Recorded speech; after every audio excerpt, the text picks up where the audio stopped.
that you've made your Flappy Bird or bat or fish or whatever your character is, we're going to build the columns that you want to avoid while you're flying. Now these columns are also going to be a sprite. They're not going to be a background.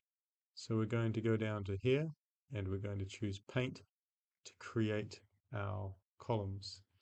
Use the rectangle tool and I'm going to make the base of my column, doesn't matter if you go outside a little bit, top of my column, space here, my column there. Big gaps will make it easier, smaller gaps will make it harder. And now we're going to do some coding behind this. So over on the code box, I'm going to go to motion or events and choose when started. So the first thing that I want to do is I want to place it off the side of the plane area. So I'm going to get the motion block and I'm going to set my columns outside the area with the go to button. Where do I want them to start? If I click and drag these out to here, right now this is telling me they're at 242 on X and 15 on Y. So I might start them at maybe 260 or 250 for the X and 15 on the Y. Right.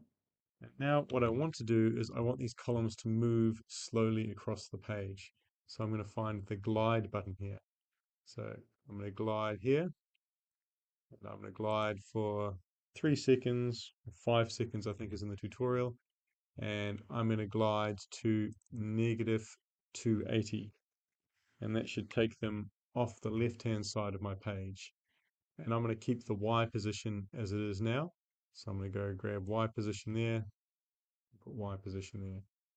Let's hit the green arrow and see how those columns go. There we go.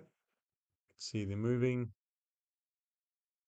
So I might want them to start further off the screen. So I might go at 260 there. And maybe I want them to move faster. So I might do 4 seconds there. See the green. Great, looks good.